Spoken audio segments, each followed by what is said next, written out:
11 साल पुराने आचार संहिता उल्लंघन मामले में पूर्णिया के सांसद राजेश रंजन उर्फ पप्पू यादव शुक्रवार को दरभंगा व्यवहार न्यायालय पहुंचे। कोर्ट के आदेश के अनुपालन में उन्होंने अपनी उपस्थिति दर्ज कराई। इस दौरान उनके अधिवक्ता संजीव रंजन दीपो भी मौजूद रहे। कोर्ट से बाहर निकलने के बाद पप्पू यादव ने मीडिया से बातचीत में अयोध्या राम मंदिर के चढ़ावा चोरी मामले को लेकर केंद्र सरकार और बीजेपी पर तीखा हमला बोला। उन्होंने आरएसएस के सरकार्यवाह दत्तात्रेय होसबाले के बयान पर प्रतिक्रिया देते हुए कहा कि इस मामले की जांच किसी एसआईटी से नहीं बल्कि सुप्रीम कोर्ट के किसी वर्तमान या सेवानिवृत्त न्यायाधीश की निगरानी में कराई जानी चाहिए। उन्होंने यह भी मांग की कि देश के प्रमुख मंदिरों के चढ़ावे और प्रबंधन का स्वतंत्र ऑडिट कराया जाए। वहीं आरएसएस की ओर से सरकार्यवाह दत्तात्रेय होसबाले ने कहा कि अयोध्या राम मंदिर में कथित चोरी की घटना से करोड़ों राजभक्तों की भावनाएं आहत हुई हैं। उन्होंने दोषियों के खिलाफ कड़ी कार्रवाई और निष्पक्ष जांच की मांग की है।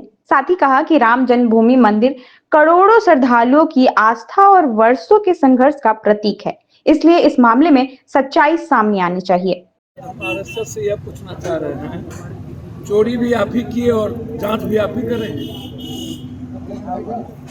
प्रसाद जाएगा ऊपर से नीचे तक। उद्घाटन किए नरेंद्र मोदी जी, ध्वजारोपण किए नरेंद्र मोदी जी, कमेटी बनाए नरेंद्र मोदी जी, मेंबर बनाए नरेंद्र मोदी जी, कमेटी को आरटीआई से बाहर रखा नरेंद्र मोदी जी, ऑडिट नहीं होगा बाहर किया नरेंद्र मोदी जी। 2.5 साल से चोरी आप कर रहे हैं। नृपेंद्र मिश्रा जब मुलायम सिंह के समय गोली चली थी तब आप मुलायम सिंह को दोषी बना दिए और आज नृपेंद्र मिश्रा आपका चेयरमैन है, तो आपके दोषी कौन है? भगवान चोर, प्रसाद चोर, इसकी जांच सुप्रीम कोर्ट के न्यायाधीश के द्वारा होनी चाहिए, कोई एसआईटी नहीं।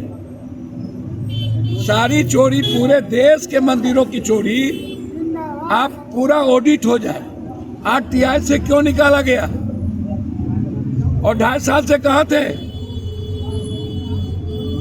शिलान्यास से ऊपर तक आप बाप कर रहे थे। पूरे देश का संत गुस्से में है, पूरे देश का सनातनी गुस्से में है, पूरे देश का हर जाति वर्ग धर्म सिख ईसाई मुसलमान सब दुख है कि ये कैसे। इसीलिए इसका जवाब उत्तर प्रदेश की जनता और भारत की जनता देगी। सर, बांकीपुर में उपचुनाव की घोषणा कर दी है, क्या लगता है महागठबंधन कांग्रेस और आरजेडी साथ मिलकर चुनाव लड़ेगी? भैया मुझको कुछ भी नहीं पता, हमको तो मर्डर से फुर्सत ही नहीं है, बलात्कार की घटना से। कभी पटना के होटल में बच्ची 20-40 पकड़ाता है, सारे लगभग होटल का सेक्स रैकेट का धंधा है। दरभंगा में भी हमको कभी सोना चांदी से फुर्सत नहीं, कभी मर्डर से फुर्सत नहीं। चुनाव तो कोई चोर ही ना लड़ेगा, जीतेगा कोई चोर? अरे वाह, कोई महात्मा गांधी सुभाष चंद्र बोस लड़ने जा रहे हैं? जो लड़ेगा वो बेईमानी उचक्का पैसा लगाएगा।